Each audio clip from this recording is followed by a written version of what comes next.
বিশেষ করে আপনাদের প্রশাসনের মধ্যে আপনাদের যে সম্মান না দেওয়ার বিষয়, আপনাদেরকে অন্তর্ভুক্ত না করার বিষয়, এই বিষয়টা আমাদের শেরপুরে নতুন ডিসি সাহেব আসছে, নতুন এসপি সাহেব আসছে এবং ডিসি সাহেব নাই, উনি ছুটিতে গেছেন, 8 তারিখে আসবেন। উনি আজকে থাকতে পারেন নাই, উনি যেহেতু নতুন আসছে, রবিবার দিন উনি জয়েন করছে এবং আজকে উনি ঢাকায় চলে গেছে। তো ওনার 8 তারিখ পর্যন্ত ডিসি সম্মেলন আছে, এটা শেষ করে উনি 8 তারিখ আসবেন। অবশ্যই আমি ডিসি সাহেবের সঙ্গে ব্যক্তিগতভাবে এবং আইন শৃঙ্খলা কমিটির একজন উপদেষ্টা, যেহেতু আমি সেই উপদেষ্টা হিসাবে আমি কিভাবে আপনাদের প্রতিনিধিকে সম্পৃক্ত করা যায় কমিটিতে, আমি অবশ্যই এই আলোচনা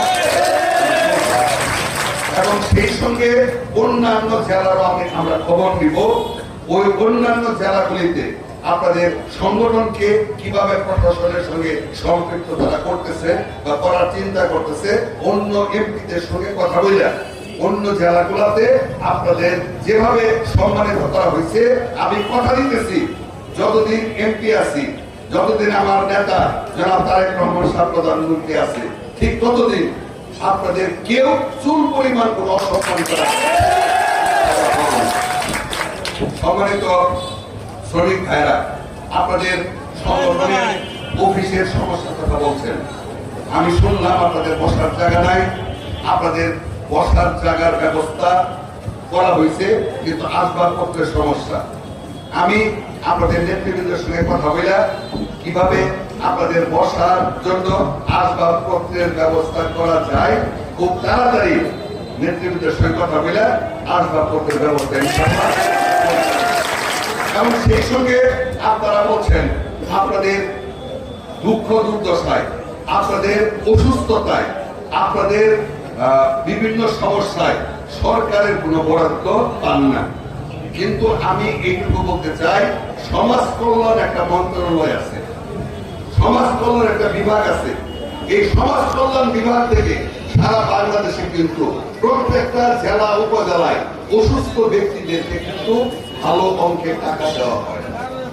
এটা আসলে আবেদনের করলে, যেমন ক্যান্সার ব্যক্তি যদি হন 1 লাখ টাকা পাবেন, কেউ যদি ক্যান্সারে আক্রান্ত হয়, শুধুমাত্র আবেদনটা যদি সঠিকভাবে করা যায়। এটা আমরা অনেকেই জানি না। প্যারালাইসিস কোন ব্যক্তি পঙ্গু প্যারালাইসিস হইলে 50,000 টাকা দেওয়া হয়। আমি অনুরোধ করব, এরকম 5-6টা খাত আছে, এই সমাজ কল্যাণ মন্ত্রণালয় থেকে এই বরাদ্দগুলি দেয়। আমি মাননীয় মন্ত্রী মহোদয় ডাক্তার জাহিদ সাহেব, উনি আমাদের সমাজ কল্যাণ মন্ত্রীর দায়িত্বে আছেন, ওনার সঙ্গে কথা বলছি। আমি আপনাদের নেতৃবৃন্দকে অনুরোধ করব যে আপনাদের কেউ যদি অসুস্থ হয়, এই ধরনের কেউ যদি টাকার অভাবে চিকিৎসা করতে না পারে, কারণ এই অসুস্থতাগুলিতে বড় অঙ্কের টাকার প্রয়োজন হয়, আপনারা আবেদন করবেন এখানে সমাজ কল্যাণ অধিদপ্তরে এবং টাকা তাড়াতাড়ি নিয়ে আসার দায়িত্ব আমার। ইনশাআল্লাহ আপনাদের সংগঠনের 5-6টা মানে মানুষের যে ওষুধগুলি আছে, গুরুত্বপূর্ণ ক্যান্সার, প্যারালাইসিস, কিডনি ডায়ালাইসিস, এরকম কিছু বড় অঙ্কের টাকা লাগে এই চিকিৎসাগুলোতে। এরকম ব্যক্তি যদি আপনারা থাকেন, আপনারা সভাপতি সাধারণ সম্পাদকের মাধ্যমে আবেদন করে আমার কাছে একটা কপি দিবেন।